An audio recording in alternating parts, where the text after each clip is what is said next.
So a lot of people don't know this, but I've shared this recently a lot. From 2005 to 2015, we lost money for 10 years. My company lost money for 10 years. Now, of course, I got paid my salary. We paid our staff, so we all got paid. But the company itself was losing money for 10 years. This is despite revenue growing every year. I mean, revenue was growing, right? But profit. And in fact, in 2015, our revenue hit 16 million. And we lost $1 million that year.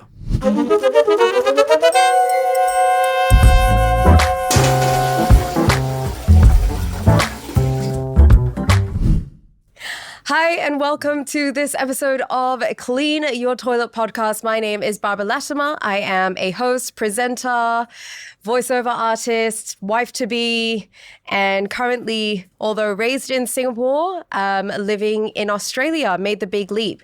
Now, today on our session, as we talk about a lot of episodes, as we have spoken about, trailblazing, saying yes to life, just getting deep and meaningful into what that really means, and is there more to it? So today, I have with me none other than Khoo. Adam, thank you so much for joining us. It's a pleasure. Thank you for having me. Introduce yourself a little bit. Tell us about yourself. Okay, so I wear many hats. I would say primarily I'm a teacher. I love teaching, entrepreneur and investor. So I started my company back in 2002. And primarily we do three things. We reach out to youth. We do a lot of youth training, corporate training and consulting, and then investing. We teach people how to invest. We empower retail investors to do well in the markets. Man of many trades. Love that. So if we take it all the way back, I mean, obviously you're a very prominent figure in Singapore, so it's an honor to be able to sit here with you in this room together. But we do want to kind of dive in nice and deep. How did you first kind of make that realization? You learnt about NLP and that really changed your life, essentially. What was the biggest mindset shift that you had to make?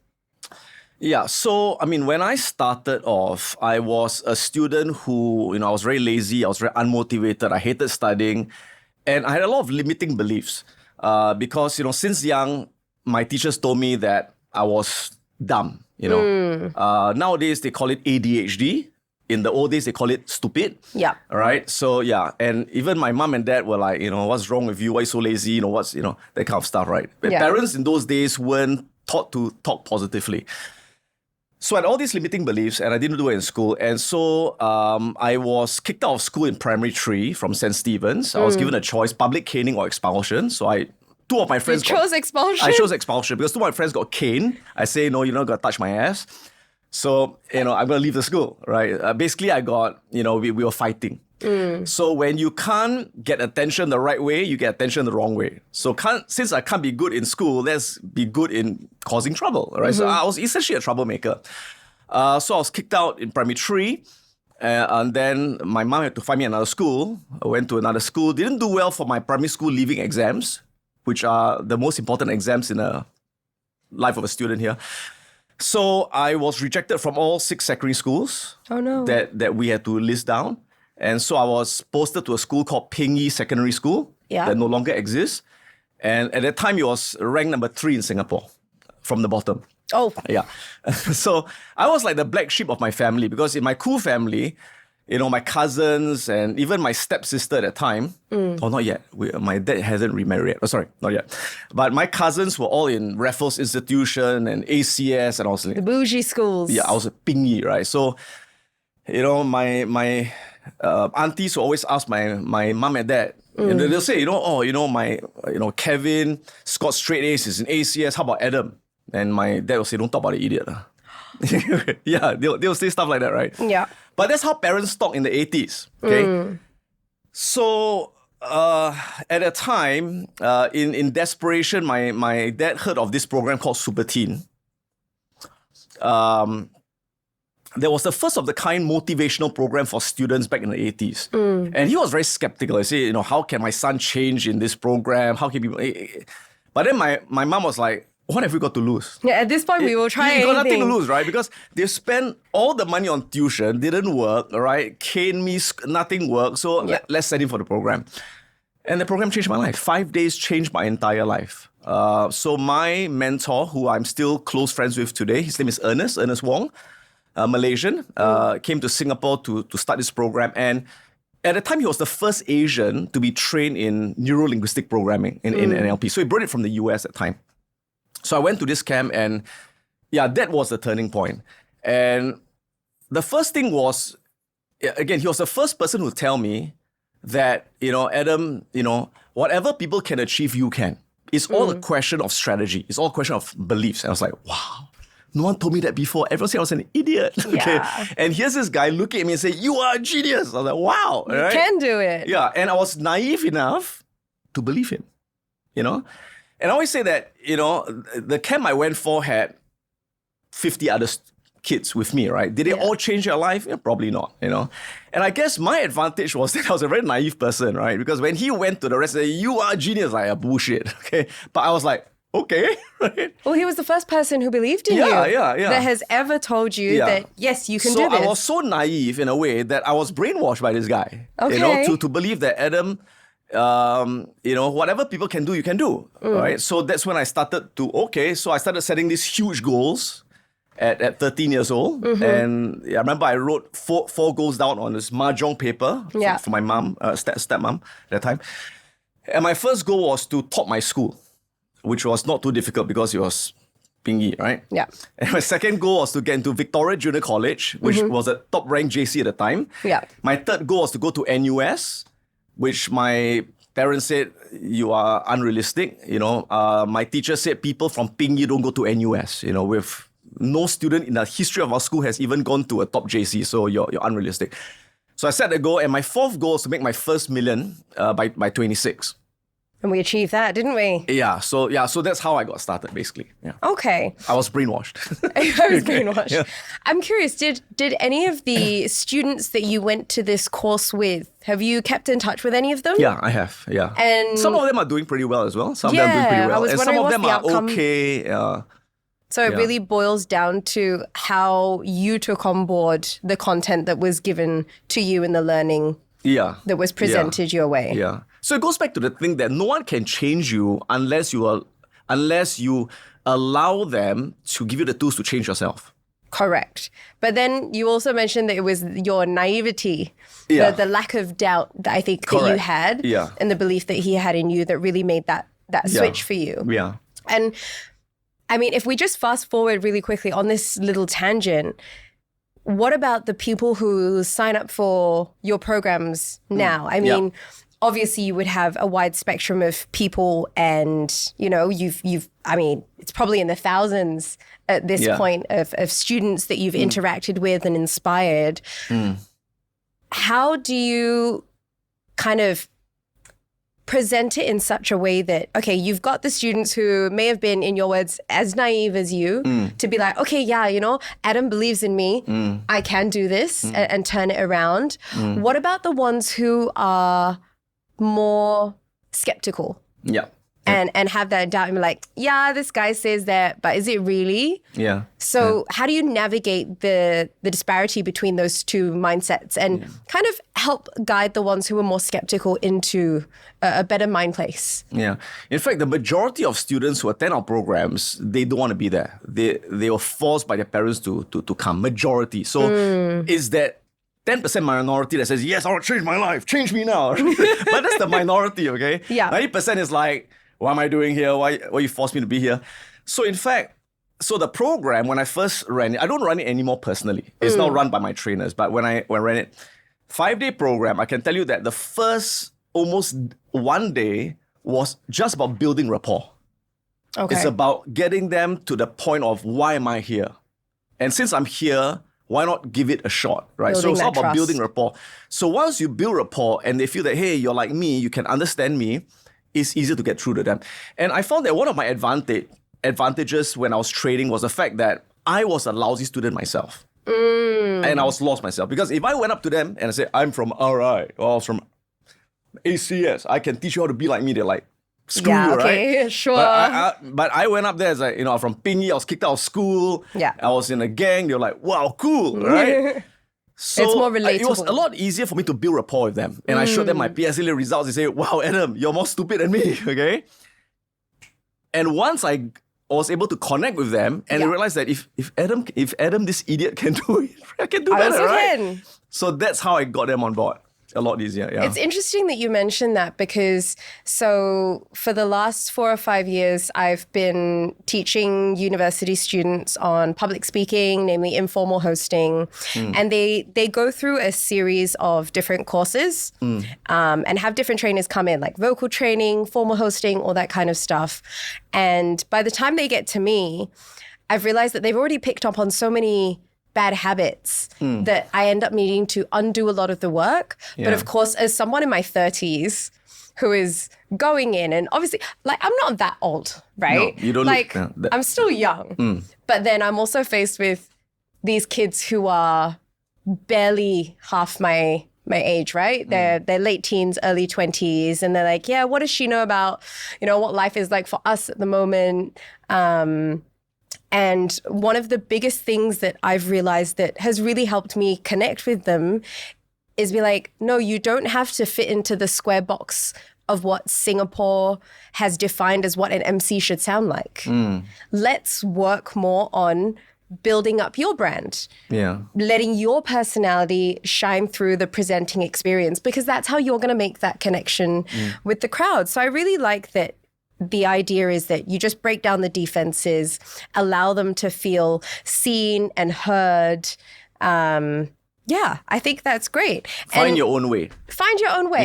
Yeah. Let's build on you instead of trying to make you sound a certain way, like every other MC out there who sounds the same. Yeah. And being in a public platform, you're so used to public speaking and being on stage, and people know you as a type of personality, right? How is that different from when the cameras are on and when the cameras are off, right? We all have our not a secret personality, but the real us that, doesn't show through on the cameras, not because we're trying to create a split personality, but because people don't realize that on stage, when we're working, you have to give a certain amount. You're not giving 100%, you're giving like 150, 200% in order to try and get that same energy level back. So is there a difference between the Adam that we see on stage and versus the Adam that is on home when the cameras are not around? I tell you what's the same and what's different, right?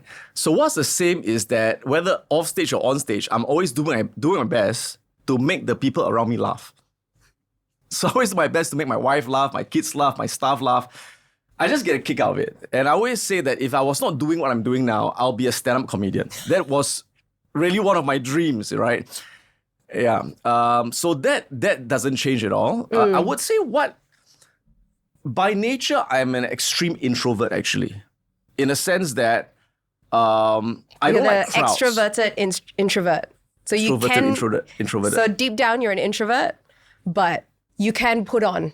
Like you can do what you need to do. People have this misconception that if I'm an introvert, it means I don't like speaking to a lot of people. It's not really true.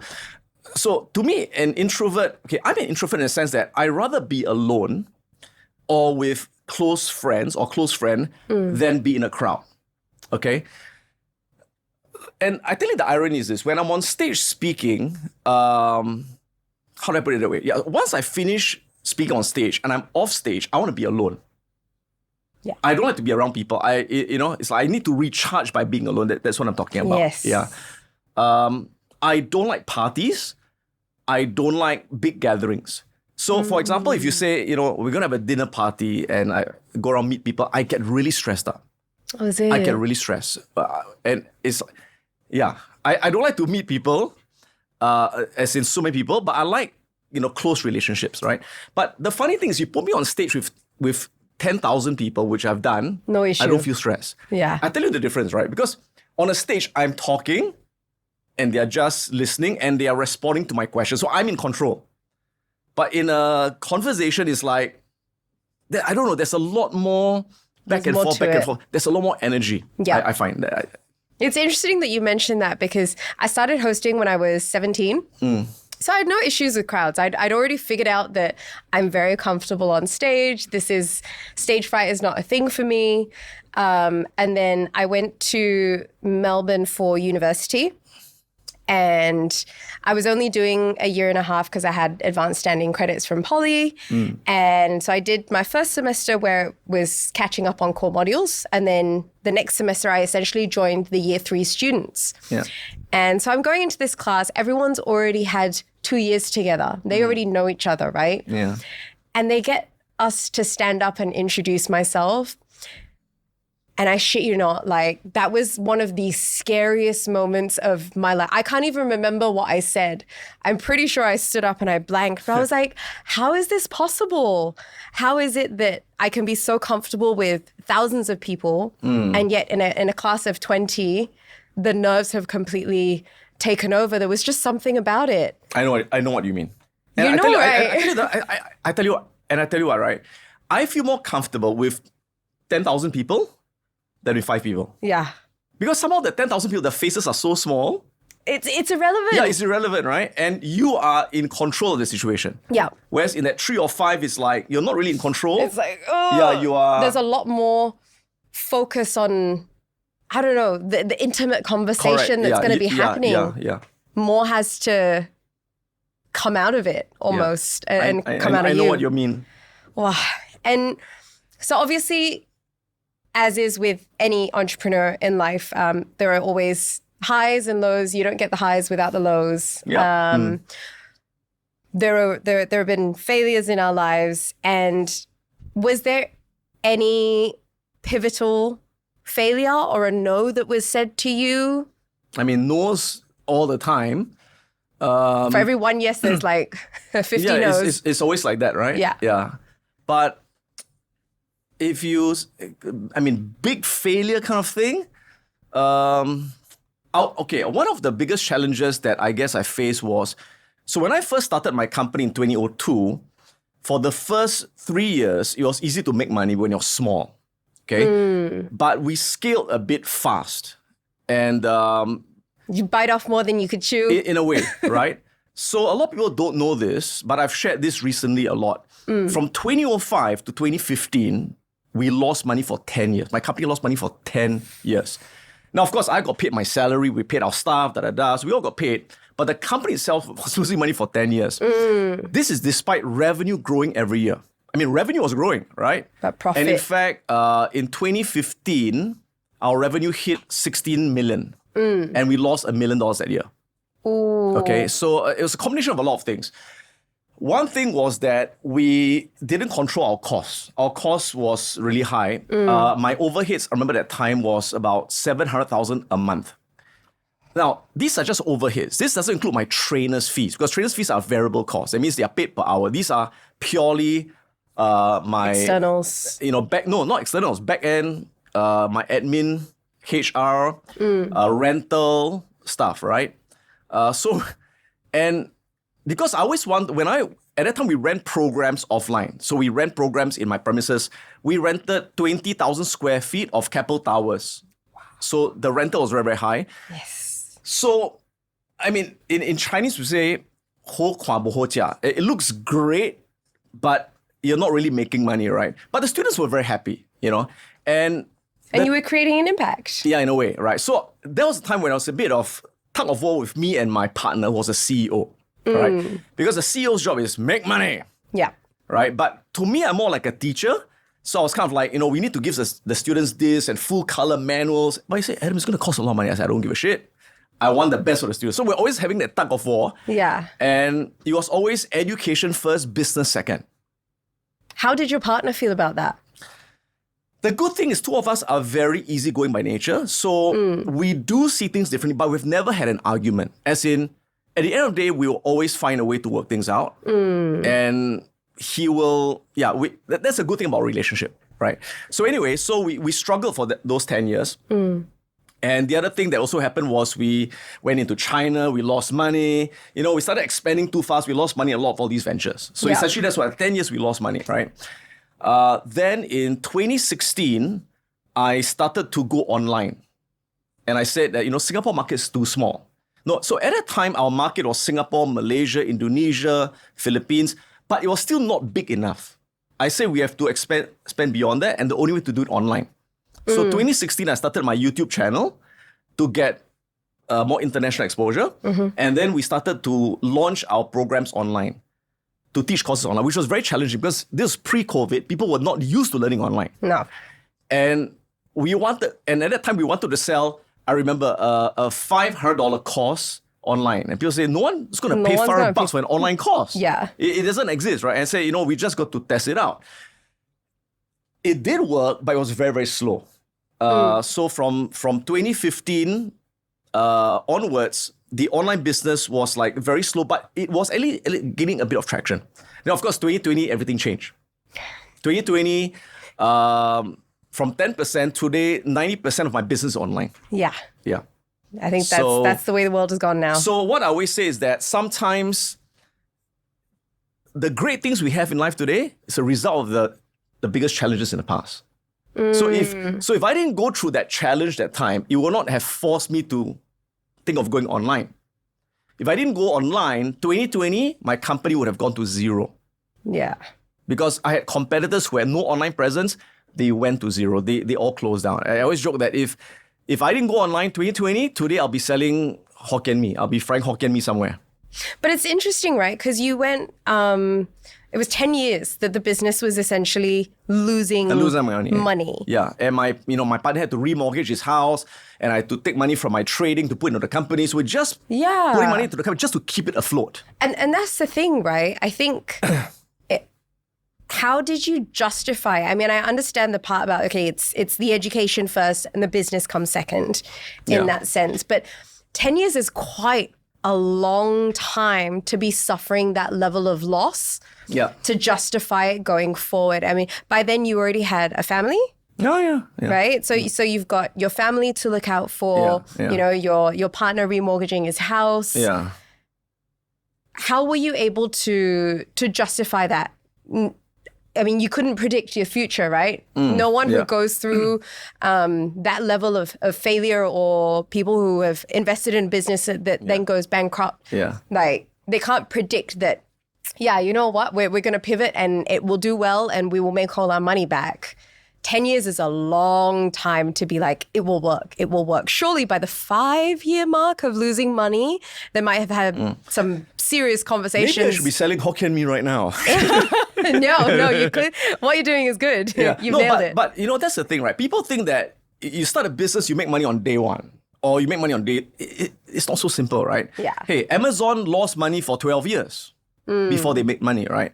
And if you actually study some of the most powerful brands, Starbucks and Amazon, most of them, they started making their money after year 12 to year 15. People don't know that, right? So you have to put in those years. Now, to answer your question, what kept us going was like what Steve Jobs said. What kept him going when he was fired from Apple? It was the love for technology. And for me, it was the love for teaching. So to me, it's like, I love what I did.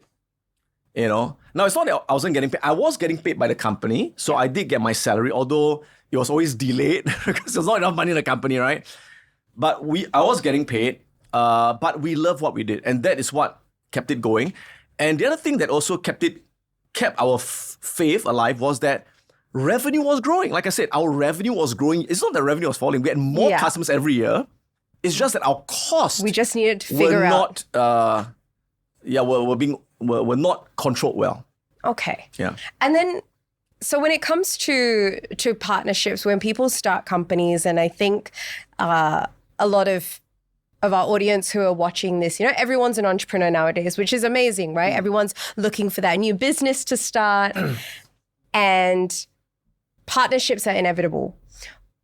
I think what I want to ask is, how do you make sure that you're choosing the right partner? Because you see so many partnerships fail in business. Like, it just doesn't work out, to the point where a lot of the advice that's going around is don't get into a partnership. Yeah.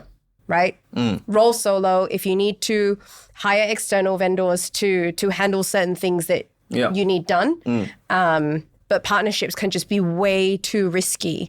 What are the things to look out for in terms of finding someone who is right for you and your business? Okay, so a few things. Number one, that person must have complementary skills. Okay, so I always say that for a business to succeed, you need 4 personalities in that business. The first personality is you need the creator, the visionary. Okay. Number 2, you need a manager personality, someone who is able to execute the vision, someone who's able to be very meticulous and stuff like that, right? And the third personality you need a specialist.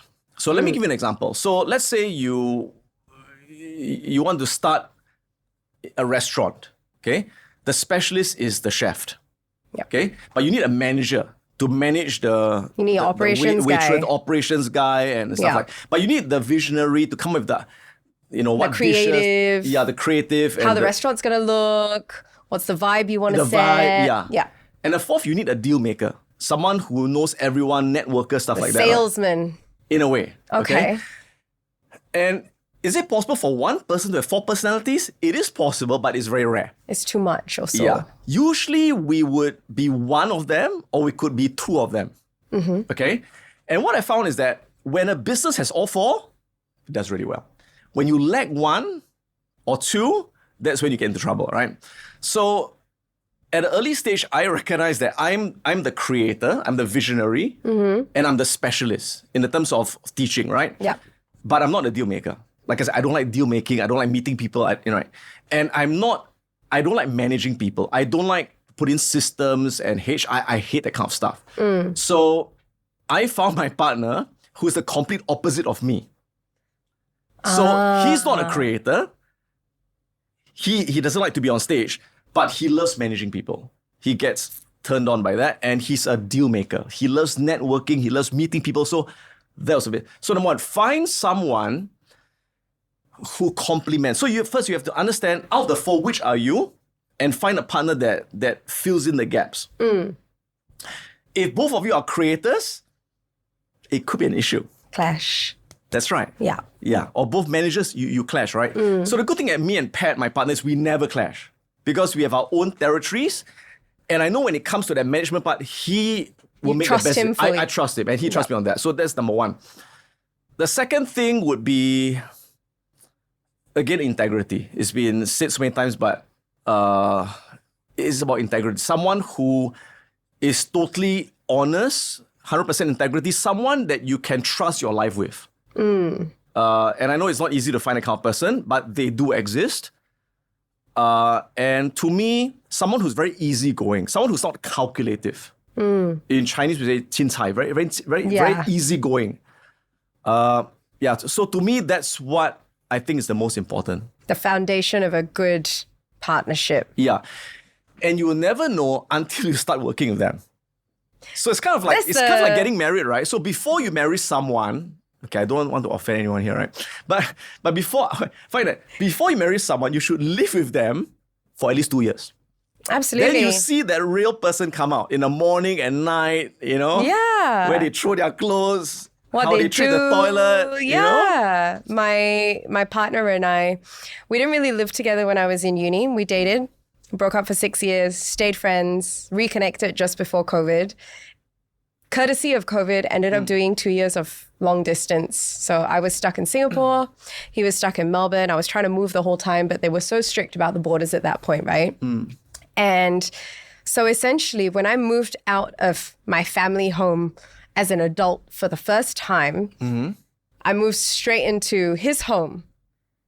And we've been living together for nearly 4 years, right? Okay. But what you've said resonates so much because I think if I'd gone into an apartment somewhere and then we built on it from there, moving in together is so different. Like it's so different. Yeah. And I think, unfortunately, it's an opportunity that a lot of people in Singapore don't get the chance to have. That's true. Yeah. Because it's so expensive, and then you have to bid for your flat, and you have to BTO first, and then you get the opportunity to live together. Because if not, it's too expensive, right? Unless you're making bank, then you can afford that luxury of getting to know each other. But I think that was a great analogy because now I know what it really means to live with someone. Yeah. And I was like, my dad's always said when you decide if you want to marry someone, you don't say, can I live with this person? It's, can I not live without this person? I like that. Yeah. Right? Yeah. Because you could live with a lot of people, but who is the person that you die? You just can't live without them. Yeah. And I was like, yeah, okay, that's a good decision. I like that. I really like that. My dad's a smart man. Nice. So there's setbacks are not uncommon. Yeah. I think when it comes to the trailblazing that you've managed in your lifetime, right? It's been a whole journey for you, and it's not like you're stopping anytime soon. Still going strong, and we love that. But there's always times of doubt.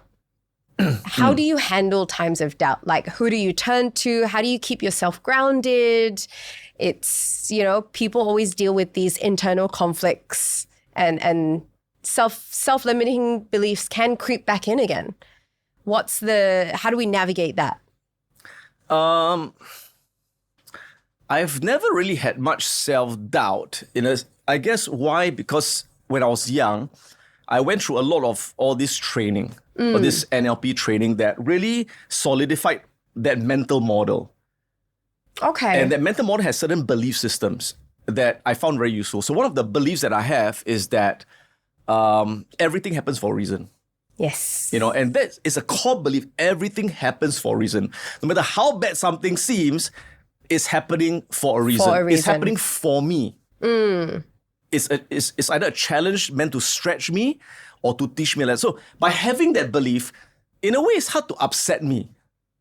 I do get upset. Yeah. But it's hard for me to stay upset more than 10 minutes because of that belief that whatever happens, if today, say I lose my business or whatever, it's happening for a reason. And that belief has carried me through. And the other belief is that when you're committed, there's always a way to figure this out.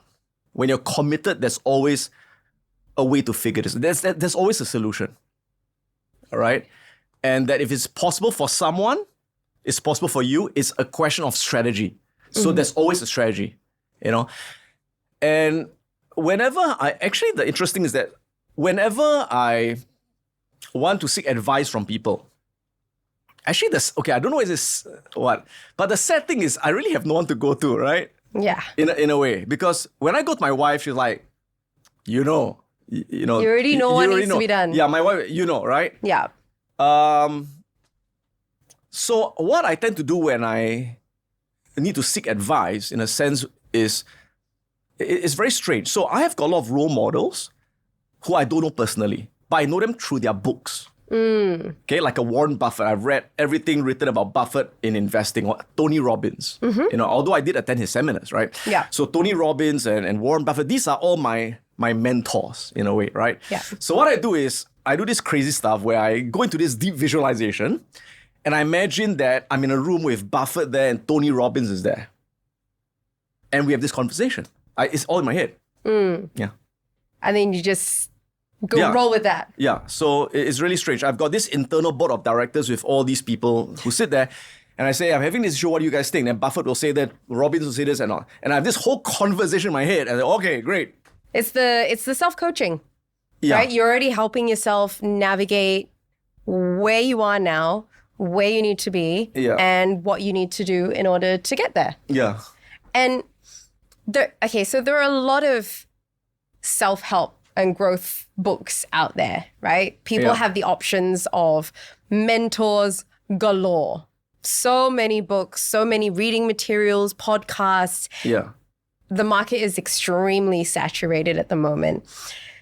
How do you decide what you retain from certain role models and mentors and navigate what doesn't quite serve you in your circumstance? Because I think if we just take on board everything, right, it's too much. It's like reading parenting books. It's like hundreds and thousands of parenting books, right? Ways of parenting. But then how do you figure out what's the best way for you? Because back in the day, the only way to learn about parenting, old school style, was you learned it from your parents. You learned how to breastfeed I would learn how to breastfeed from my mom. Yep. I would learn when to change the nappy or what the different cries meant from my mom. So how do we navigate that now? Because there's so much noise out there. Okay. And it's pretty tricky to filter down. Okay. So actually, I've lost touch with a lot of the personal development books and stuff like that for many, many years. But in my early years, in my 20s and 30s, I would read almost every book written on personal development. So the bookshop was my favorite place. I'll go to Borders and MPH. I'll go crazy. Love I'll Borders. read everything about personal development. And what I found is that 99% of these books and stuff you read are just rehash and rehash. It's the same thing. They just rehash it. And the 99% of the books that you read, maybe you get one good idea. Okay. But there's that 1% of those authors that everything, well, I wouldn't say everything, but the majority of what they say really makes sense. And again, not many of them around, right? So Tony Robbins is one of them. Okay. Jack Canfield. These are the old school people. I don't know the new people. I've lost touch, right? And what I used to do was when I read a book by one of these people, I would literally study it. I would read it many, many times. I'll make notes. I will do mind maps. Yeah. Okay. And every time I have had a new idea from a book, I will do my best to apply that as soon as I could. So for example, I read this idea in a book that said, okay, you build rapport by mirroring someone. I said, okay, that's pretty cool. Let's try that out. Yeah. So I'll put it down and I'll go out there and start mirroring people, right? So I'll immediately apply it. And then if I apply it and say, it seems to work, that's in my arsenal. Okay. But doesn't work, okay, let's go do something else. Let's move on. Right? Okay. Yeah. I like that. That's So great. it's always testing. Does it work for me? Does it work for me? Does it work for me? Yeah. Does it suit me? Yeah. And then over the years, you've just kind of figured out, okay, this is my arsenal bank of... And some I took from What Tony works? Robbins, some I took from Michael Gerber, some I took from Jack Canfield. And now people have you as their mentor. Yeah. And they're able to take that. what applies to them, Yeah. and relay into their world. And obviously, like I mentioned before, right, you are extremely well known in Singapore. You're a big personality. How do you maintain this level of being humble when there's like fame and fortune around you? I mean, you're a successful businessman. You've made your mark in our little red dot and beyond, right? You're not just limited to Singapore. You've gone international, and everyone's like, "Wow, you're so successful, this and that. It must be great." And I'm sure it is. Yeah. But I think people also don't realize that there is a lot of pressure and... Actually, I don't feel much pressure because... No pressure, this guy, invincible. I don't know whether you've ever seen me walking around Singapore. Okay, 9 out of 10 times I'm in my shorts and t-shirt and in flip-flops. But how do you stay humble? Like, I think nowadays, especially when people are earning money in very different ways, right? Yeah. They earn money on YouTube. Yeah. They become big. You've got different income streams where people are becoming millionaires at a very young age. They're affording things that, when I was in my 20s is completely unattainable doing what we do. Yeah. And it just goes straight to their head. How do you stay grounded while your bank account is not so grounded? I don't know. I mean, are there people that you turn to? in my early 20s, I guess I was a bit materialistic in my 20s. Right? I drove a flashy car. As you should, if you've got it. Yeah, at that time. Right now, I don't even own a car.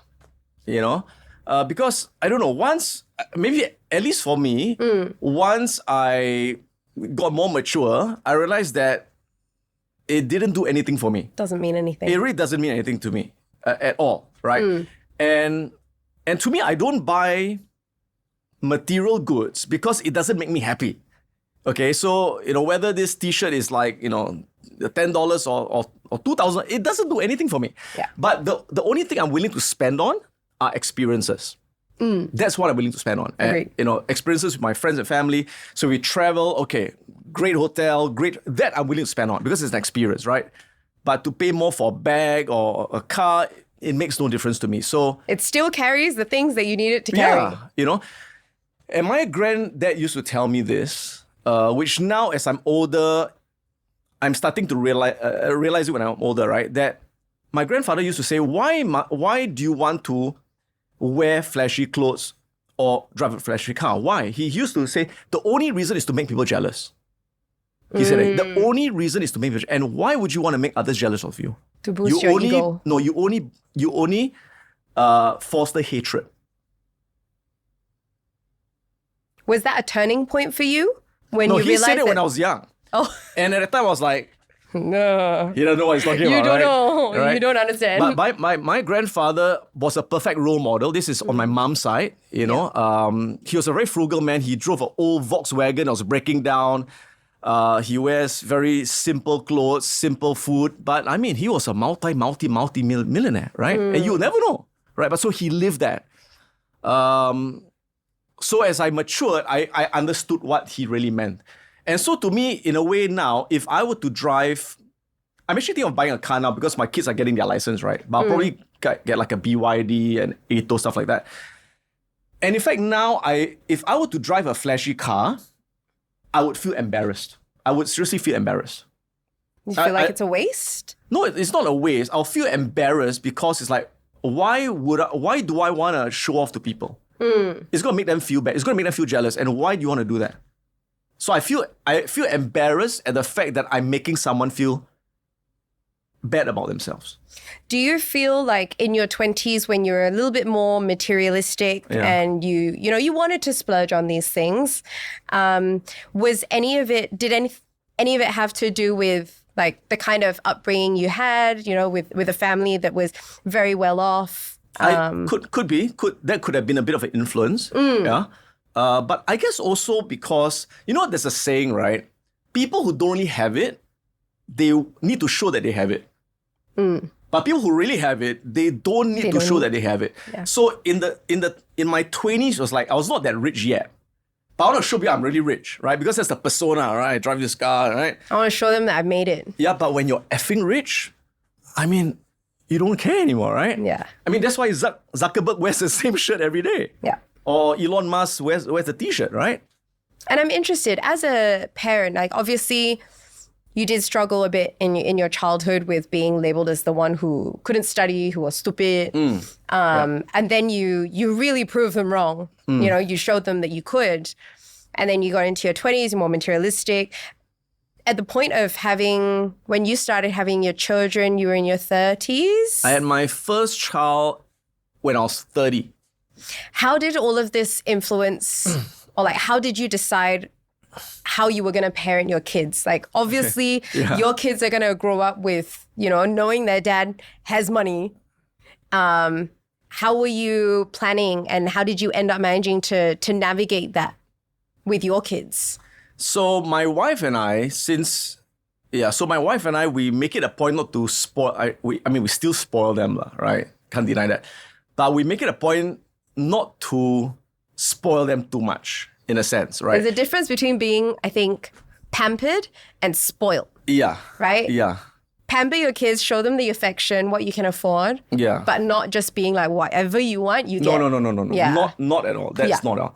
So, yeah, in fact, I've got wealthy friends where their kids get credit cards and all that. My kids don't get that. My kids get a fixed allowance and that's it. Yeah. And actually, what me and my wife are so proud of my two kids about them is that they started finding their own part-time jobs without us telling them to do it. Yeah. So in fact, when they were, let me think, how old were they? Poly, No, in fact, secondary school, Sec 3, Sec 4, they started getting part-time jobs. So my younger one was working at Coffee Bean. No, I think that was later. The Coffee Bean one when she was in poly. She took a barrister course, so we worked with Coffee Bean. My elder one worked in Guzman.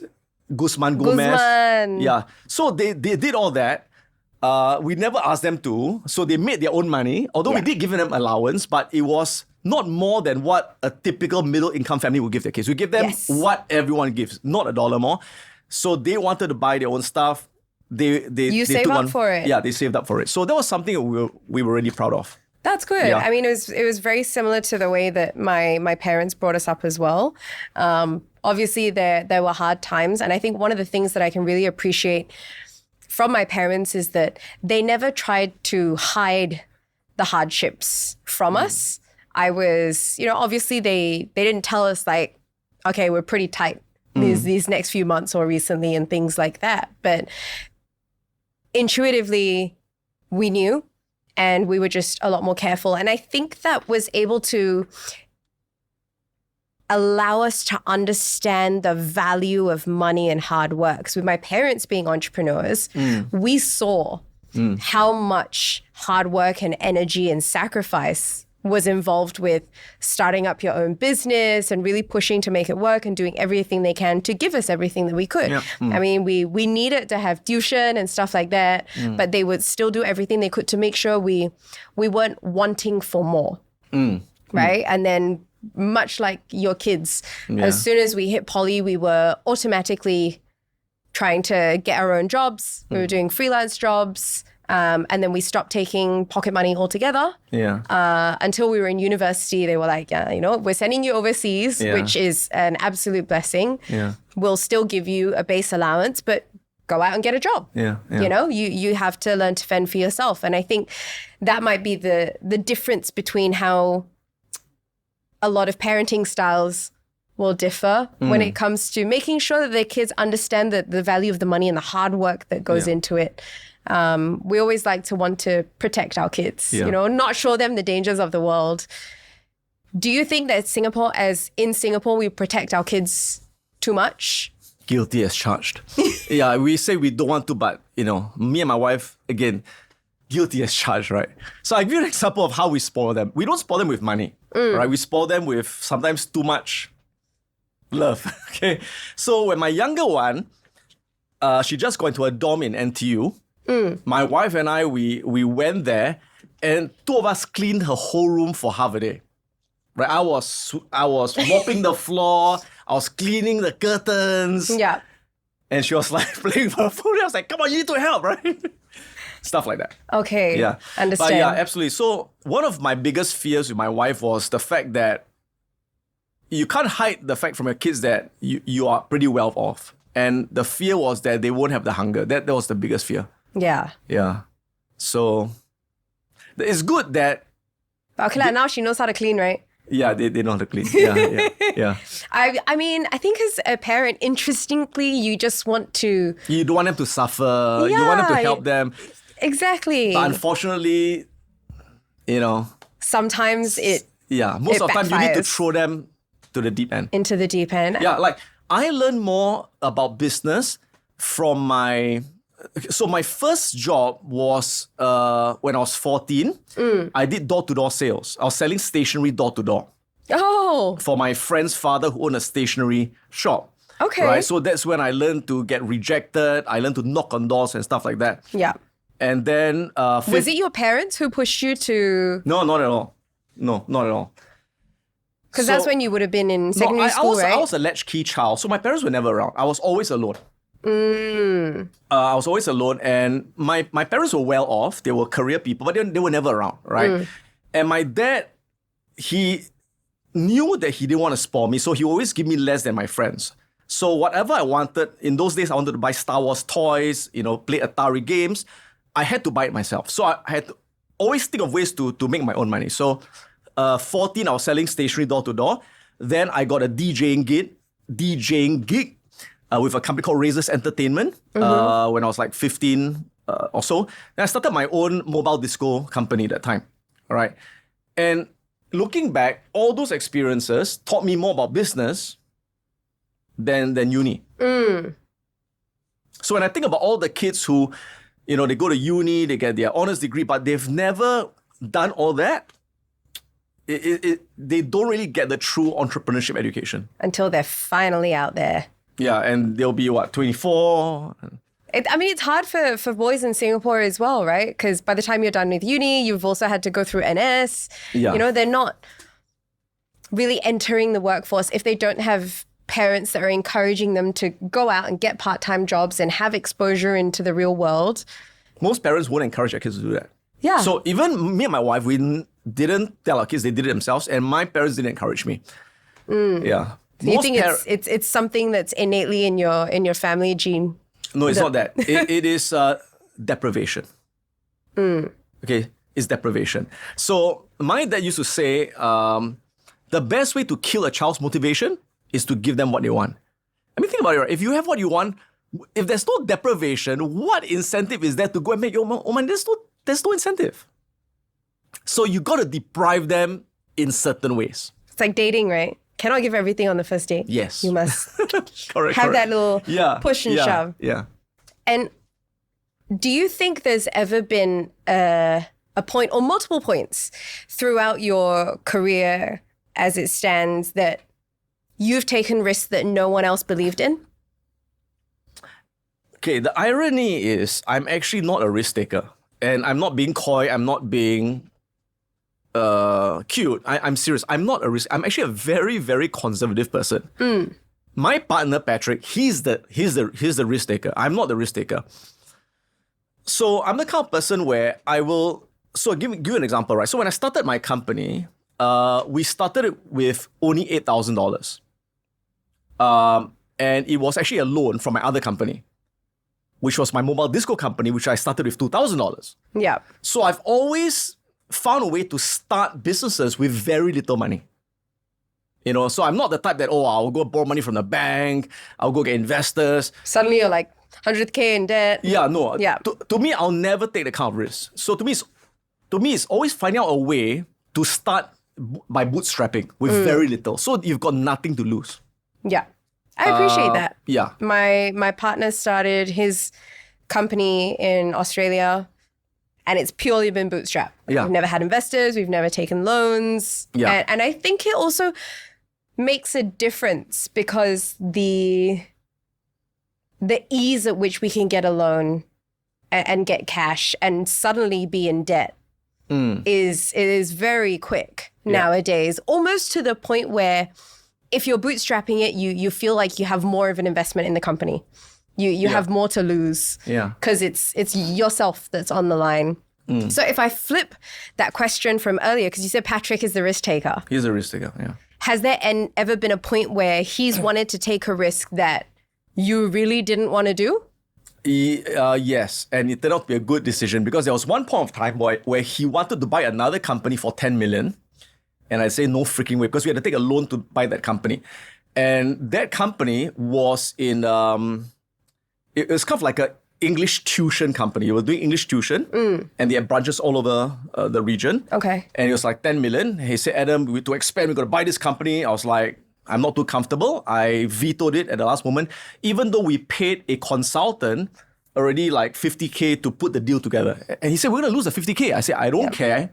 Better than losing 10 mil. And this happened in 2019, before COVID. When COVID hit, that business almost died. Oh. Thank God. I've lost 10 million, man. So in the end, you didn't do the deal? No, I didn't do the deal. Totally vetoed it? Yeah. Okay. And did Patrick learn anything from that?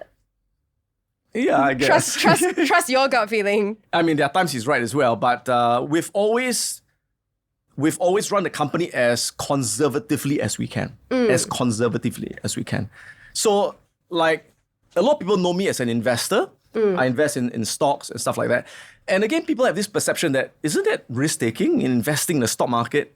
Calculated risk. No, the way I do it, again, I only invest in companies that I thoroughly research. Yeah. That I really understand. So to me, there's no risk in my mind. Because I've done it homework, right? And out of 100% of the stocks in the market, I would only even touch 0.5% of them. Okay. I would say 99.5% of stocks in the market are uninvestable. They are uninvestable. Oh. Okay? Because these are companies that, could make a lot of money now, but how do you know 10 years from now? Yeah. Right? Anything can happen. I think that's the baseline of the stock market, right? Anything can happen. And the trouble with a lot of people is that when they buy stocks, they chase these stocks that are speculative or crypto or stuff like that. Can go up now, but what makes you think it's sustainable? Right? It's freaking hype. So I don't touch that kind of stuff. I go for very safe companies that are making very consistent profits, and I can know with a degree of certainty it's going to be around 10 to 20 years. Yeah. So I always say risk comes from incompetence. Risk comes from not knowing what you're doing. It's the same thing. So if I ask you right now to climb Mount Fuji or maybe Mount Everest a bit, but climb a mountain, right? Is that risky? Yes. Depends, right? For you and me, yes, we are not trained. Yes. But you go to someone, what's the guy's name? That Singapore mountain climber, I can't remember, right? But to that guy or to Tom Cruise, it would not be a risk. It would not be risky. Yeah. So risk comes from your competence. Has there ever been a point where, and I know you've mentioned before that because you are a salesman to a certain extent, right? Absolutely. You sell your sales programs and all this kind of. Is there a difference between needing to prove yourself? Like how thick does your skin have to be? Because you got to show that it works, right? Whether it's the investment stuff, the education stuff, versus being your true authentic self. Okay. How do you navigate that balance? No, I don't think there's a conflict there at all. In fact, when people ask me, what's the number one skill I need to learn in life? I would say selling. The most important skill in life is you have to learn how to sell, because we are all in sales, right? So in fact, in my Patterns of Excellence program, I asked them this question: how many of you are in sales, right? And a few hands ago, I said, wrong, you're all in sales. Yeah. And I asked them, how many of you are married? Guess what? How do you get married? You sold yourself. You close the sale, right? Yeah. You sold yourself. Some people, they couldn't close the sale. Some people, after they close the sale, they got refund. Right? If you want to convince your kids to study, you're selling something, right? Yeah. So you're always selling an idea, you're selling yourself, you're selling a product, you're selling a service, right? And there are many people in life who have all the knowledge, all the education, but they can't sell themselves. I mean, you look at Steve Jobs. He wasn't an engineer, right? He was a sales guy. Yeah. Everyone's a sales guy. Everyone's a sales guy, right? Yes. And it there's a lot of personal branding and all this stuff involved. I think to round things up nicely, I mean, you've seen big events, big names. Is there almost like parting words of advice that you have for, especially the people you've inspired before in this entire journey, just to be like making that iconic moment in their life? Like everyone wants to leave their mark in the world, leave a legacy. You know, your legacy has been, 50 years in the making. You've built your way through it. What advice do you have for those out there who are still like, but how do I leave my legacy? How do I know what my legacy is? How do I find out what I can do for the world and the impact that I want to create? I think you have to find what you love to do. And it's a belief that we are all born for a reason. We're all born here for a purpose, with unique talents, with unique interests, with a unique mission. And you just got to find that, all right? And don't allow the opinions of other people. Don't allow your past to limit you in your search. Yeah. And as cliche as it sounds, life is short. Blink of an eye, I'm 51. Who knew? Okay? I don't feel 51. No. Blink of an eye, I'll be 61, 71, 81, and I'm gone, right? So life is really short. And so what are you waiting for? Just aim to be the best version of yourself every day. So again, as cliche as it sounds, you're not competing with anyone. You're competing with yourself last year, yesterday. As long as you're better than who you were yesterday and last year, you're moving forward. That's the most important thing. And just strive to be the best in what you're doing. Whether you want to be the best mom, best dad, best father, best friend, best in your career. Just go for that. Nice. Yeah. Well, thank you so much for joining us today. It's been so good chatting with you. Yeah, nice chatting with you as well. We really appreciate all the advice. And you heard it from the legend himself. Say yes to life. Start your inner work today.